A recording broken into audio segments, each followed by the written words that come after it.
Alors, Bruxelles, midi, Bruxelles Hôtel. Tu viens du Canada, nous sommes les 30. Je viens de La Rochelle. J'ai roulé toute la nuit, je prends le train pour venir ici. Tu viens pour toujours le travail pour la communauté congolaise. Tu viens du Canada, donc tu dois rentrer lundi. On va faire un tour à Liège, Maastricht, donc pas très très loin de Liège, donc en Hollande. Et on trouvera peut-être un temps d'aller en Allemagne. Mais pour l'instant, nous sommes à Bruxelles le 30 août 2014. Voilà, donc monsieur Dominique Kabongo, vous êtes un activiste, un homme politique qui fait de la sorte que les choses avancent en RDC, qui fait de la sorte que la voix de la RDC soit entendue, soit écoutée au concert aux Nations Unies, au Canada, outre-Atlantique, c'est ce qu'on peut dire. Donc vous faites un travail extraordinaire. Vous avez assisté au Forum international de la liberté de la presse et contre l'impunité. Vous avez été en Allemagne pour assister au Forum international pour la presse. Donc, vous êtes pour la liberté de la presse. À Kinshasa, il y a 61 presses et journaux sont confisqués, sont interdits. Donc, je souhaiterais d'abord avoir votre impression par rapport à cette interdiction. Et puis, bienvenue à Bruxelles. Et je pense qu'on aura le temps d'aborder encore d'autres sujets. Alors, votre impression par rapport à ce qui s'est passé, ce qui se passe en RDC par rapport à la presse? Très bien. D'abord, j'aimerais vous dire merci, Monsieur Bongos, parce qu'on travaille dans des circonstances assez rigide parfois. Comme vous dites, vous venez de loin. Et je viens de très loin. Mais c'est toujours un plaisir d'être à Bruxelles en compagnie de vous et que nos téléspectateurs nous suivent. Par rapport à ce qui se passe à la RDC, moi je pense tout simplement que ce sont les frustrations d'un régime qui est fort acculé.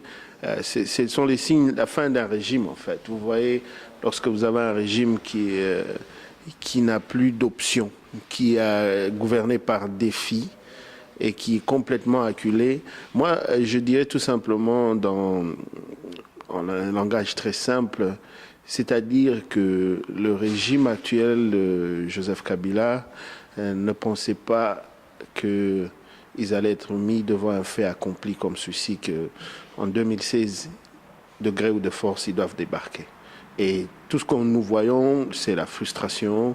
Alors, ils se déchaînent sur les gens qui ont la liberté de la presse, donc les journalistes, on s'acharne sur eux. Je vois Mkebaï qui est acharné pour une histoire très simple. Il y a le député Wanda qui est pris pour des propos qui ont déjà été dits, qui se disent de partout.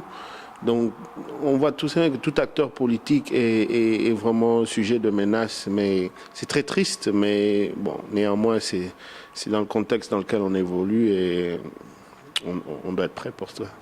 Prêt, effectivement, nous sommes prêts, nous travaillons, enfin la presse, travaillons pour que ces gens, ces presses-là ne soient pas caporalisées. Si ces presses-là étaient caporalisées, ne seraient pas, bien entendu, une presse interdite.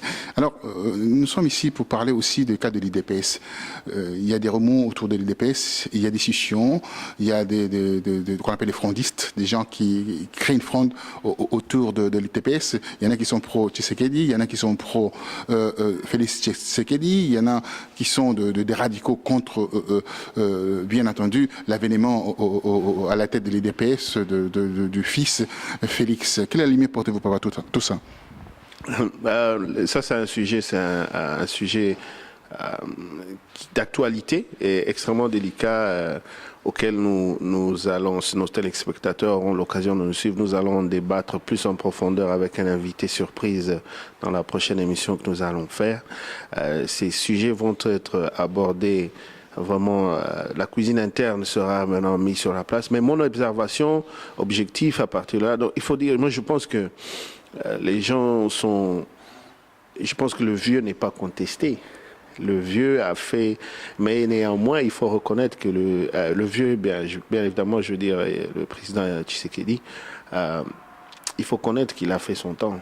À l'âge où il est, son état de santé... il faut reconnaître qu'il nous a amené où ce qu'il pouvait nous amener. Nous l'avons déjà dit, d'ailleurs, quand on était en France, je crois au mois de mars. Donc, automatiquement, je ne sais pas très bien ce que les Congolais attendent objectivement encore de ce papa qui nous a amené, qui a amené la lutte jusqu'où il pouvait. Donc s'acharner sur sa personne, pourquoi il ne parle pas, pourquoi il fait ça, mais qu'est-ce que vous voulez d'autre qu'il dise? Il a fait tout ce qu'il pouvait. Voilà. Maintenant, pour revenir à Félix, je sais qu'il y a des contestations fondées vis-à-vis de sa personne. En fait, l'IDPS, c'est en panne. L'IDPS n'existe plus. C'est devenu une coterie familiale. C'est ça la frustration.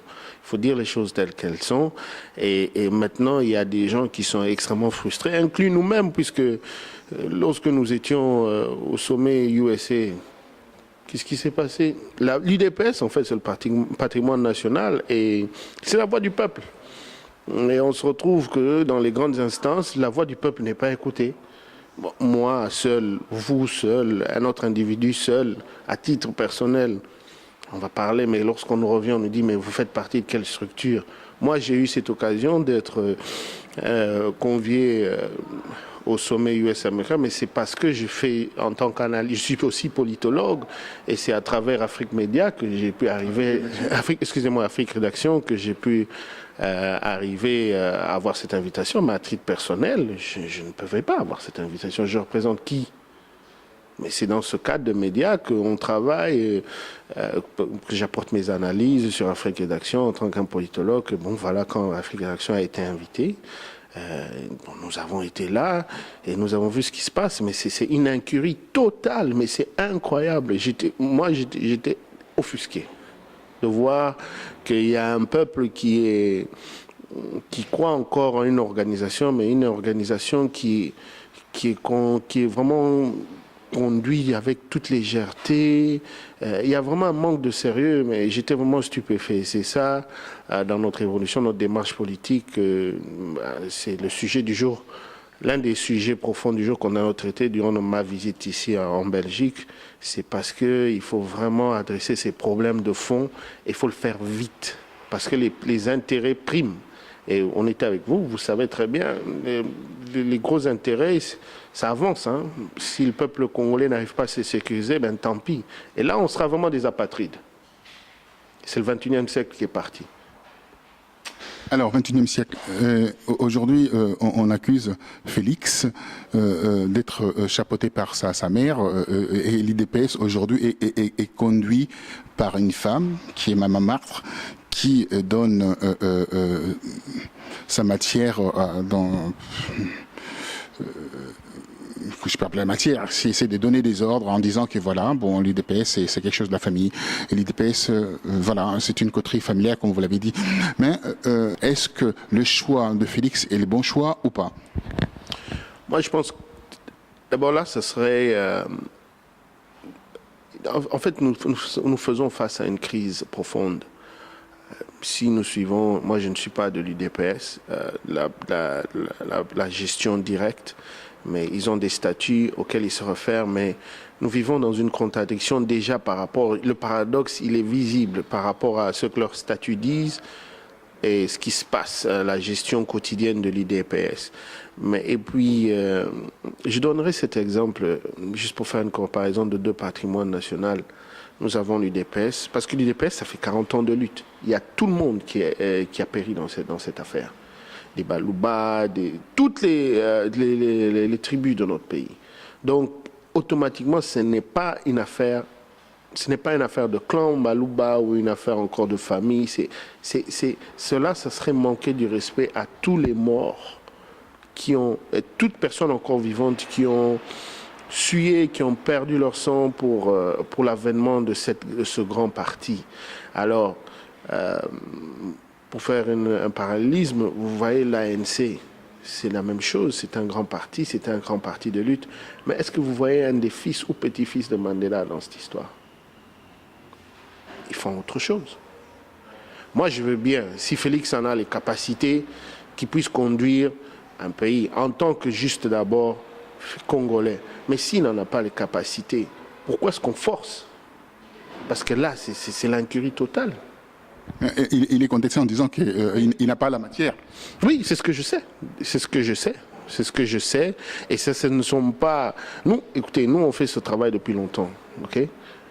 Moi, personnellement, je sais tout, et je regarde la caméra, je sais tout sur tout acteur politicien. Même ce qu'ils disent dans les instances internationales, je le sais. Et je le sais, on le fait, parce que souvent on le fait ensemble, et je sais ce que ces gens, tous ces acteurs internationaux, disent par rapport à chaque individu acteur politique. Surtout ceux qui se prétendent aspirer demain à être des prochains chefs d'État ou avoir des grandes fonctions. Et le rapport de Félix, il est zéro, de part et d'autre. Je n'ai rien contre Félix, je ne le connais pas. Que Félix veut faire la lutte pour le Congo, très bien. Mais est-ce que moi, ma frustration, ce que je vois, est-ce que j'ai vécu aux États-Unis, ce que je vois très bien, c'est que il y a un arrangement, si vous voulez, pour que tout se passe, tout est géré aux mains de Félix et à interposition par sa maman. Toutes les relations, prenez qu'il est secrétaire des relations internationales. Mais quelle relation avec nous? Prenons même sur le point de vue régional du pays, avec nos 5 autres voisins. Avons-nous de bonnes relations? Non. Aux États-Unis, là où s'est discuté les vrais enjeux pour une transition, un gouvernement de transition, et là je parle du sommet USA, un gouvernement de transition qui allait nous amener à une transition possible où on peut réellement préparer les élections convenablement, donc une passation de pouvoir, si on veut, en douceur. Il n'était pas là. On a vu un monsieur qui s'appelle Mandela, je ne sais, un membre de Mundela, excusez-moi, père. Très bien, ça peut être un grand compatriote, un grand combattant de la lutte. Oui, d'accord, je n'ai rien contre ce monsieur-là. Mais que connaissait-il des dossiers profonds? Le sommet USA a été annoncé plus de 8 mois, même une année à l'avance. Lui, Félix, était à Kinshasa quand John Kerry était là. Comment ça se fait que tu gères des dossiers aussi sensibles à partir de Kinshasa, ne sachant pas, et en dernière minute, tu ne te présentes pas là où il y a les grandes décisions et la feuille de route doit être conduite pour cette transition. Qu'est-ce que ça veut dire, ça, exactement? Moi, j'étais extrêmement offusqué. Je dis, mais qu'est-ce qui se passe ici? Mais c'est le peuple, voilà, et demain, les Congolais vont partir dans tous les sens, et voilà, mais ça se fait que là où les grandes décisions devaient être prises, la voix du peuple n'était pas là. Il y a vraiment un problème.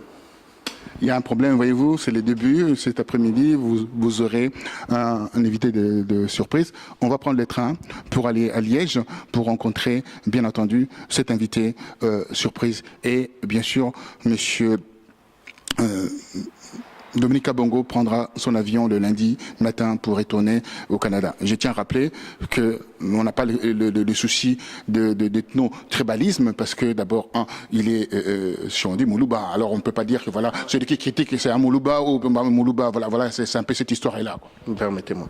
Je suis Moulouba, moi je suis un Mwenan Shimba de père et de mère, mais ce qui se passe aujourd'hui, mes frères, ceux qui vont être contre, qui vont penser... D'ailleurs, ce n'est pas une guerre fratricide, ok? Moi, je n'ai rien contre Félix, mais je dis les choses comme elles sont. Moi, je n'ai pas envie d'être prophétique. Demain, dire, voilà, qu'on revienne sur la caméra pour vous dire, voilà, on vous avait dit, ça nous avance à rien.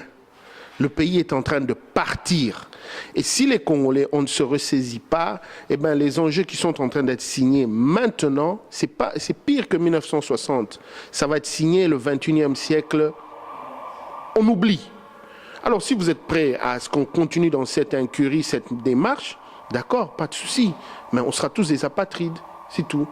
Et cette histoire de... Non, si Félix était capable, s'il saisissait les enjeux, si l'IDPS, parce que je ne voudrais pas toujours remettre cela à la tête d'un seul individu, mais l'IDPS, c'est en panne, ça n'existe pas, c'est n'importe quoi.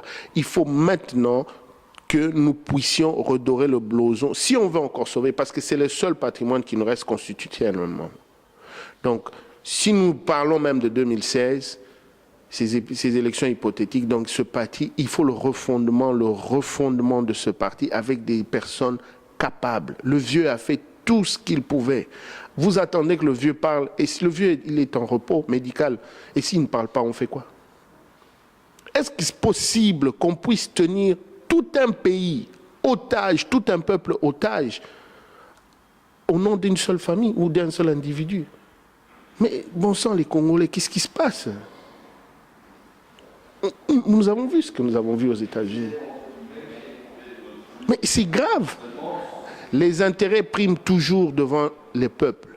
Les intérêts sont gros. Ce sont des gros marchés et c'est désigné. Aujourd'hui, nous avons encore un espace pour que le peuple congolais puisse jouer sa carte, se retrouver dans ces enjeux. D'une manière ou d'une autre, ces intérêts-là, ils vont être faits.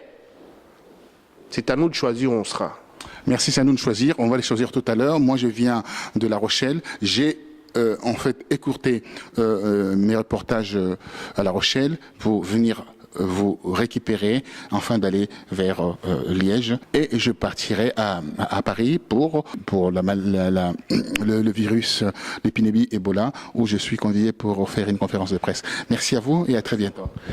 Ok, merci encore à nos téléspectateurs. Je voudrais juste renvoyer un message solennel, dire aux Congolais, écoutez, moi, je suis arrivé en Belgique hier, j'ai regardé autour de moi, tout ce que j'entendais, c'est le Lingala et Swahili. Je me suis dit, mais est-ce que je suis à Kinshasa ou je suis encore je suis en Belgique? Donc, nous sommes une grande nation. Pour une fois, le peuple congolais, saisissez-vous. Il n'y a personne, il n'y a pas un seul individu, que ce soit une femme, un homme, à qui on dit, voilà, un parent lui dicte, ou une autre personne lui dit, voilà, tu es grand assez, prends tes responsabilités, commence une famille, cherche-toi une vie. Non, c'est un phénomène naturel. Donc aujourd'hui, les Congolais doivent prendre leurs responsabilités. Chaque citoyen doit prendre sa responsabilité, savoir que voilà, on doit s'assumer. Mes chers frères et sœurs, nous devons s'assumer. Au risque, si nous ne le faisons pas, eh bien, le pays, il va partir. On sera le premier peuple noir à être des vrais apatrides. Je ne voudrais pas être prophétique, je le dis encore. Moi ça m'embête, ça m'agace cette histoire. Je ne peux plus me retenir. Mais vraiment, aux États-Unis, j'ai failli perdre la tête. Parce que je me dis, mais c'est pas possible, mais qu'est-ce qui se passe? On n'a pas besoin de rhétorique, on n'a plus besoin de tout cela. Il faut vraiment être sérieux. Il faut vraiment avancer. Merci à vous.